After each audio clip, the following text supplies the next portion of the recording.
Early in the morning, the sky turns dark for just 1 minute as the sun goes through a strange phenomenon. In New Zealand, Zack wakes up covered in sweat in a motel. He looks out the window and notices that the sun looks weird. Then he goes to the kitchen to drink some water and turns on the radio, but there's only static. When he returns to the bed, he notices that the clock is stuck, so he pokes it until the numbers move. He also tries calling the reception, but nobody answers. Afterward, Zack leaves in his car. He stops at the gas station to fill his tank, but when he tries to pay he can't find anybody. He goes inside the building through a back door and finds a coffee maker on the verge of burning, so he unplugs it. Next he checks the bathroom, which is locked from the inside but there's nobody in it. Zack decides to leave and finds lots of abandoned vehicles on the road. Eventually he sees a house, so he stops to knock on the door, but nobody answers here either. He then breaks the glass on a door to reach inside and unlock it so he can go in. In the kitchen he finds a broken boiler spreading water all over the place, so he shuts it down. Every room is searched yet there's nobody around, even though there's an abandoned breakfast in bed. Back on the road, Zack sees various crashed vehicles, but not the owners or the authorities. This distraction causes him to almost crash into a badly parked fuel truck, but he manages to dodge it just in time. Zack then looks inside the truck and finds the seats empty, so he tries to use the radio. Unfortunately it doesn't work either. When Zack finally makes it to the city, he also finds it empty and with vehicles randomly abandoned on the streets. He keeps looking around the area and notices some dark smoke nearby. It turns out a plane has crashed and destroyed a house. Zack looks everywhere yet he can't find a single body. Moments later he arrives at the satellite research station where he works. This place is also empty, but that doesn't stop him from sitting at a computer and trying to contact other stations around the world, to no avail. He also tries using a landline phone but it doesn't work either. The only message he finds is a fax saying they're proceeding with Project Flashlight as scheduled. It appears some words are missing. Zack takes the elevator to the basement lab and looks at another computer, which says that Project Flashlight has been completed. Then he enters the control room and finally finds a person. However, when he turns the chair around he discovers that his coworker is dead. His hand is burned, his eyes are bulging, and there are weird lumps on his face. When the body collapses on the controls, an alarm is triggered and the computer voice announces that there's radiation danger, so the lab will be sealed. Zack immediately runs to the elevator, but it's already closed. A desperate Zack then tries to shut down the emergency system, but the screen only tells him to talk to administration, which is obviously empty. He goes back to look at the body and tells him that his experiment has caused humanity to disappear. The computer voice interrupts him to announce rising ultraviolet levels, so protective clothing is necessary. Zack gets an idea and runs to find a burner and some gas tanks. He turns the burner on and opens the gas, then he leaves them together in the bathroom before running to hide in an office. There he finds a recorder, so he listens to the latest message. His coworker's voice explains that they've been using incomplete programs in their computers and that headquarters have been withholding information, so he refuses to work blindly. Zack decides to add his own message to the tape. He mentions that Project Flashlight has malfunctioned and that he's the only person left on Earth. At that moment the gas tanks explode, creating a hole in the ceiling that allows Zack to leave the basement. In just a few minutes, he's out of the building. Afterward, Zack goes to the radio station and broadcasts his name, address, and phone number in case anyone is listening, asking them to contact him. He also paints this message on street signs with huge arrows pointing at it. Then Zack returns to the motel and waits for a while, but nobody comes or calls. Sometime later, Zack steals a police car and drives around town while using the loudspeaker, asking any survivors to please come forward. Unfortunately, nobody comes out. In the evening, he plays a saxophone in the rain. At the motel, Zack is tired of hearing his own voice on the radio and gets so drunk that he starts breaking objects. Since things are obviously not getting better soon, he decides he needs an update. 5 days later, Zack is living in a mansion decorated with art he took from museums and starts his mornings drinking champagne with an egg. Suddenly there's a strange flash of light, so Zack goes to the balcony to investigate, but he finds nothing. Later in the mall, Zack gets a bunch of supplies in the back of a car. He also uses a drill to break into any locked stores. He tastes various foods from the bakery, gets some nice clothes, and plays with a set of trains. This inspires him to find a real train and ride it for hours. At the mansion, Zack plays pool against himself while pretending to be different people. Then he finds some women's clothing in the closet and notices how nice the fabrics are, so he decides to try them on. When he looks at himself in the mirror, he gets rather emotional. Next, Zack grabs a gun and watches a video about the country's duty to pursue research and maintain the world's balance of power. An irritated Zack decides to shoot the TV, but the impact causes him to fall back with his chair and he accidentally shoots again at the ceiling, making the chandelier fall. It seems paranoia has taken over his brain. He accuses the man on the tape of wanting to destroy everything, so it's Zack's job to take over. After making a hole in the wall, Zack installs some music players in his room, which he connects to speakers outside. He also puts up a bunch of figures of world leaders on the lawn. As music blasts on the speakers, Zack appears on the balcony to give a speech and announce he's now the president of this quiet Earth. He also says that he's been condemned to live. As Zack starts to cry, The power goes out in the whole city. Sometime later Zach bursts into a church with a gun, looking for someone. He keeps yelling "Where are you?" and threatening to shoot Jesus if this person doesn't come out. Since nobody comes, he starts shooting the Jesus statue until it falls. He also uses an axe to destroy a set of computers, saying he's now God. Afterward he drives a huge truck through a gas station and accidentally runs over a pram.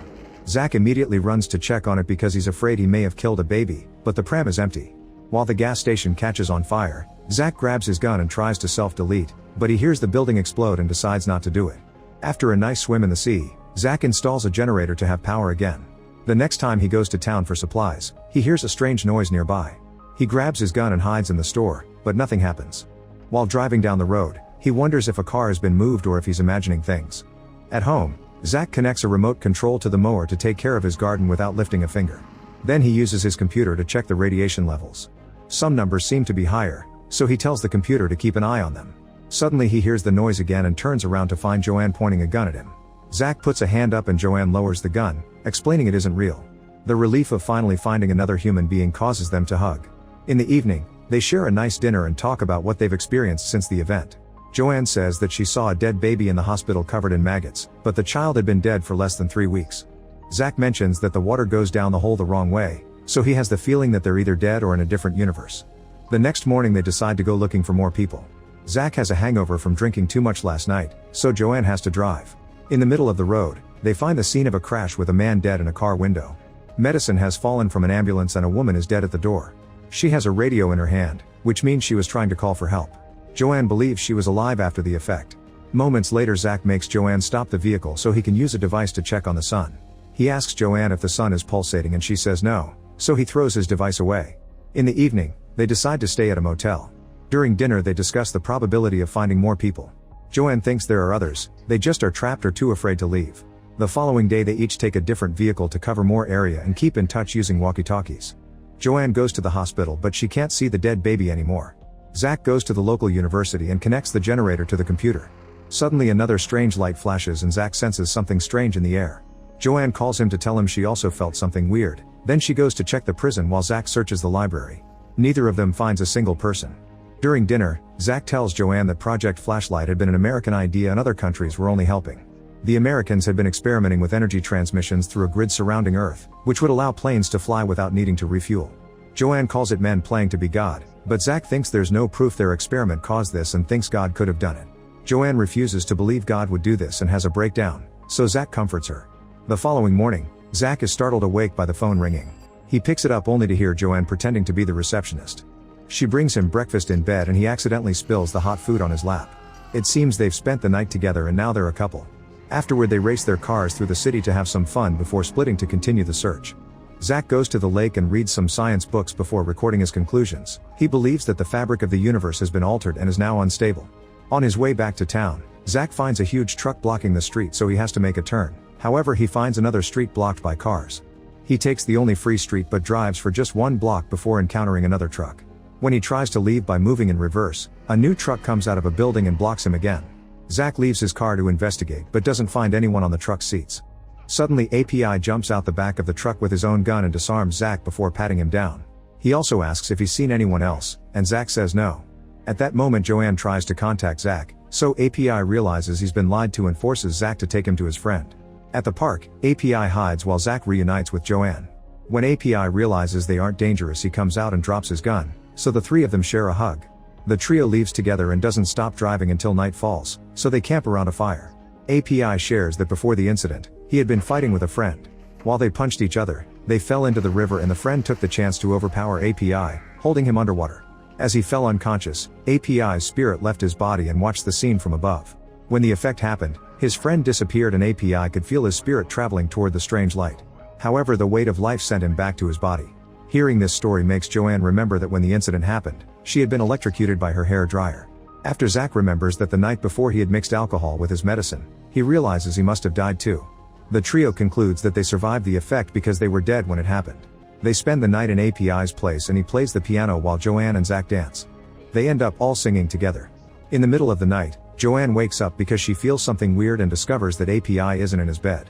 She follows a noise outside and finds him in tears singing to a woman's grave. Sometime later, API studies the sun and notices that its oscillations are increasing. If this continues, it'll collapse in a few days. Meanwhile, Joanne and API go for a run together and Joanne asks why API fought with his friend. API explains he killed the guy's wife because it was necessary. Joanne now isn't sure if she can trust him. When Joanne comes home, Zach notices she's in a bad mood and wants to talk to her, however she wants to be alone. Zach tries to tell her about the sun, but Joanne tells him to discuss it with God, referring to API entering the room to watch all this. While Joanne walks away, Zach announces they have to leave quickly and API wonders why, thinking he's insulting his home. Zach asks him what he did to Joanne and reminds API that he's in charge. An argument ensues and API aggressively grabs Zach by his clothes when he makes a racist remark. Zach throws the recorder at his face to push him off and gets on his truck to escape. Zach rushes to his Jeep to follow him and asks Joanne if she wants to come, but she refuses to ride with him, so he leaves. Then Joanne steals a car to follow them too.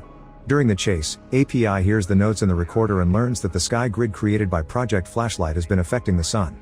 When API finally catches up to Zach, he hits his car with the Jeep and pushes him off the road. Then API grabs Zach, but freezes when Joanne takes the gun from the Jeep to open fire. A frustrated Zach admits he knew there was something wrong with the project for a year, but he didn't say anything and now he's living with guilt. API realizes Zach mixed alcohol and medicine on purpose to self-delete, which Zach confirms. Afterward, the trio leaves together in one car and Zach explains there's nothing he can do about the sun because the Americans hid a lot of information about it. At home, Zach runs more tests and concludes that the effect will happen again.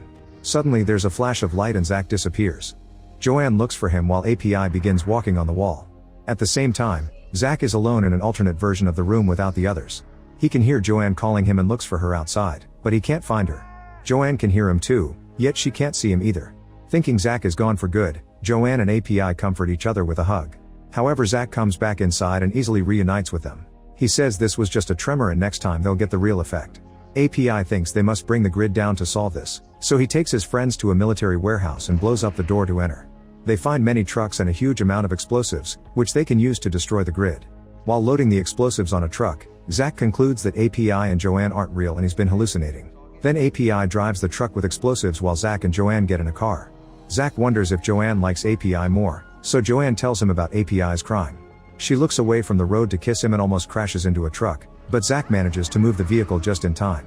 When API arrives, he stops his truck because there isn't room to pass and announces he'll push the other truck out of the way. Joanne and Zach hide behind their car while API gently pushes the other truck a few times to no avail. API then moves back a mile and starts driving at full speed, causing both trucks to scratch each other. Luckily there's no crash and the vehicle with the explosive safely reaches the other side. Joanne decides to travel with API, so Zach has to follow them alone in the car. Minutes later, Zach hears his device beeping and tries to call the others, but API turns off the walkie-talkie. A furious Zach drives faster to reach the side of the truck and yell at them. However, both vehicles have to stop when they find a one-lane bridge. While API and Joanne secretly hold hands, Zach explains that they can't go any closer to the lab because the radiation levels are too high. The trio watches the lab from afar and Zach gets an idea. They could use his remote control to guide the truck without anybody inside. Zach will have to go to town to retrieve it and Joanne offers to go with him, but he turns her down. After he's gone, API and Joanne get naughty. When they're done, API admits he doesn't think the control will work and he'll have to drive the truck. Minutes later, the new couple hears the truck moving, but it's too soon for Zach to be back from town.